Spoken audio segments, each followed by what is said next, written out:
Hello everyone, welcome back to my YouTube channel. तो जैसा कि आपको पता है कि मेरा यूट्यूब चैनल आपको स्टडी रिलेटेड मटेरियल प्रोवाइड करवाता है।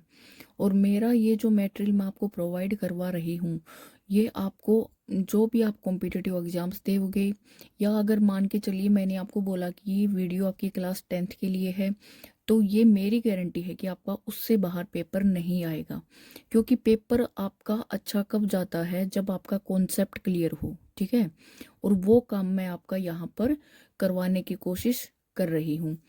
तो देखिए, सबसे पहले मेरा आपसे यही रिक्वेस्ट रहेगा, यही आपसे गुजारिश रहेगी कि अगर आप मेरे चैनल पर नए हैं तो आप मेरे चैनल को लाइक करें, ठीक है, उसको सब्सक्राइब करें और मेरी वीडियोज को आप ज़्यादा से ज़्यादा शेयर करें, ताकि अगर वास्तव में किसी को ज़रूरत है उसके पास ये वीडियो पहुंच सके।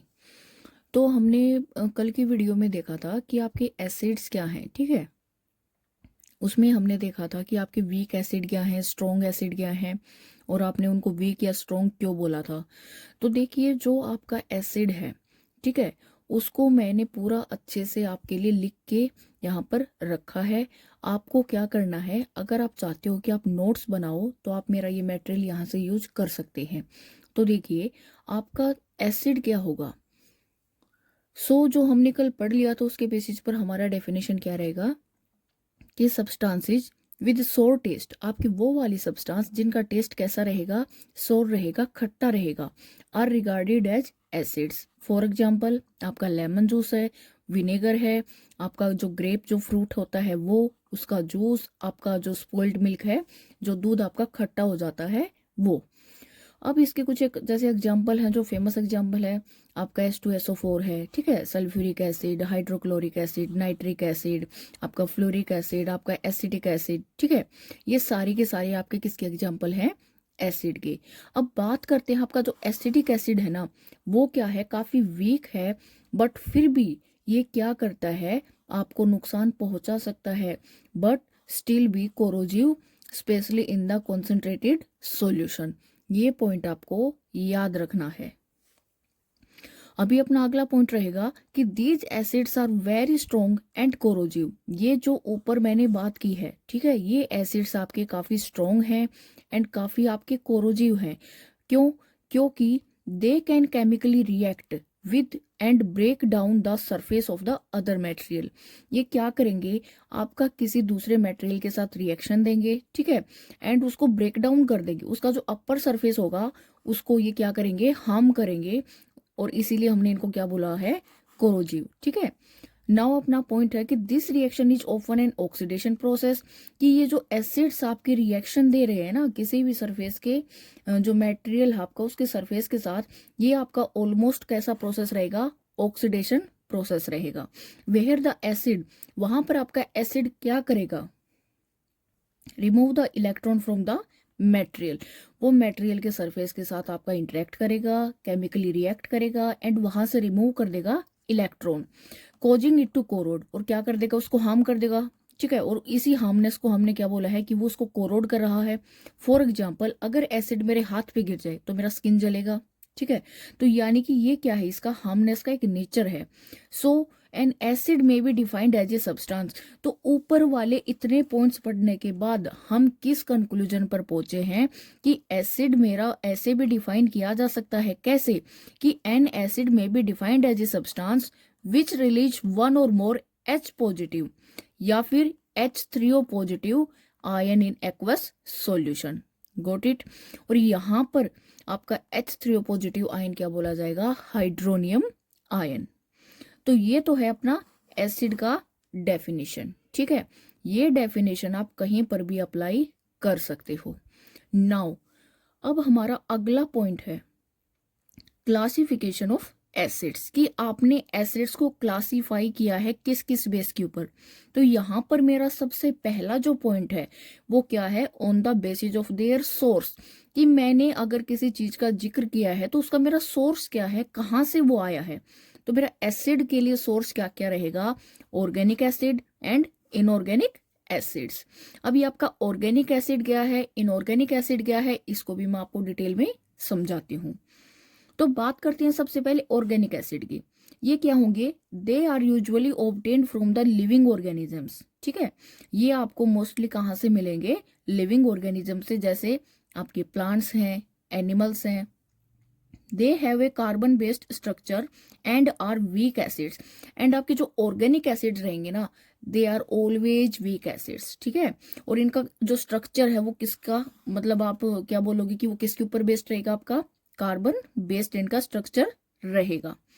अब अगला इसका पॉइंट आता है, इसके एग्जाम्पल क्या रहेंगे ऑर्गेनिक एसिड्स के? जैसे आपका सिट्रिक एसिड है, तो हमने अभी इसकी डेफिनेशन में पढ़ा था कि प्लांट एंड एनिमल से आपने क्या किया, इनको ऑब्टेन किया है। तो मेरा सिट्रिक एसिड है, ये मेरे को कहाँ से मिलेगा? जो मेरे खट्टे फल है उनमें मिलेगा, ठीक है। जैसे लेमन है, ऑरेंज है। नेक्स्ट है यहाँ पर मेरा एसिटिक एसिड। मेरा एसिटिक एसिड मेरे को किस में मिलेगा? विनेगर में मिलेगा। तो अगर आप ध्यान दे रहे होगे तो मैंने यहाँ पर क्या किया है, आपको एसिड का नेम एंड उसका सोर्स साथ में ही बता दिया है, ठीक है। तो मेरा एसिटिक एसिड विनेगर में, लैक्टिक एसिड जो दूध मेरा खट्टा हो चुका है उसमें, ऑक्जेलिक एसिड मेरे को मिलेगा टोमेटो में, फोमिक एसिड मेरे को मिलेगा जो आंट या आपका जो बी है, जो मधुमक्खी होती है उसका जो स्टिंग है, जो डंक है उसमें, एस्कॉर्बिक एसिड यानी कि विटामिन सी वाला, ठीक है। यानी कि इसमें क्या होता है, आपका विटामिन सी रहता है। तो आप इसको कैसे याद रखोगे कि विटामिन सी या एस्कॉर्बिक एसिड किस में मिलेगा? मेरे को फ्रूट्स एंड वेजिटेबल्स में। एंड नेक्स्ट है अपना टार्ट्रिक एसिड। टार्ट्रिक एसिड मेरे को कहाँ पे मिलेगा? इन टैमरिंड यानी कि इमली में। मैलिक एसिड मेरे को मिलता है स्पेशली मेरे एप्पल्स में। आपका ओलिक एसिड है, ये मेरे को मिलेगा ऑलिव ऑयल में। मेरा स्टेरिक एसिड मेरे को मिलेगा फैट्स एंड ऑयल्स में। यूरिक एसिड मिलता है in the urine and the blood. And butyric acid आपको मिलता है in the rancid butter and the milk, वो वाला बटर जो आपका खराब हो चुका है, ठीक है, जो सड़ना शुरू कर दिया है। और एमिनो एसिड आपको कहाँ पे मिलता है? प्रोटीन्स में। तो मैंने इतना डिटेल में आपको एसिड समझा दिया है, इतना डिटेल में मैंने आपको इसके एग्जाम्पल, इनका जो सोर्स है, ठीक है, ये सब मैंने आपको समझा दिया है कि इससे बाहर आपका कुछ भी नहीं जाएगा। अब अपना अनदर क्या है इसमें, देखिए जो अनदर मेन इंपॉर्टेंट पॉइंट है वो क्या है कि जो अनदर नेम है आपका फॉर्मिक एसिड का, वो क्या रहेगा? तो देखिए हम नॉर्मली हमें पता है कि फॉर्मिक एसिड है क्या, वो कहाँ पे मिलता है। बट अगर कोई आपसे पूछ ले कि एक और इम्पोर्टेंट पॉइंट इसमें, ये मैंने इसीलिए ऐड किया है, क्यों? क्योंकि जो अनदर नेम है वो मोस्टली हमें काफी ये लगता है कि चलो एक इजी है एक हार्ड है, तो मैं इजी वाला याद करके बैठ जाती हूँ। बट होता क्या है कि आपको अनदर नेम पक्का पता होना चाहिए। क्या पता सामने वाला क्वेश्चन घुमाने के चक्कर में आपसे अनदर नेम पूछ ले, उससे उसको डिनोट करके आपसे पूछ ले। तो यहाँ पर मेरा फॉर्मिक एसिड का अनदर नेम क्या रहेगा? Methanoic acid. Got it? Now अगला पॉइंट अपना एक और इम्पोर्टेंट पॉइंट बनता है कि ऑर्गेनिक एसिड्स क्या होते हैं? हमारे वीक एसिड्स हैं and they do not ionise completely. अब अगर वीक एसिड जहां पर भी आ जाएगा ना, मतलब वो क्या है, आपका कंप्लीटली आयनाइज नहीं हो रहा है। कब? In their aqueous solution. So their solution contain both the ions and undissociated molecules.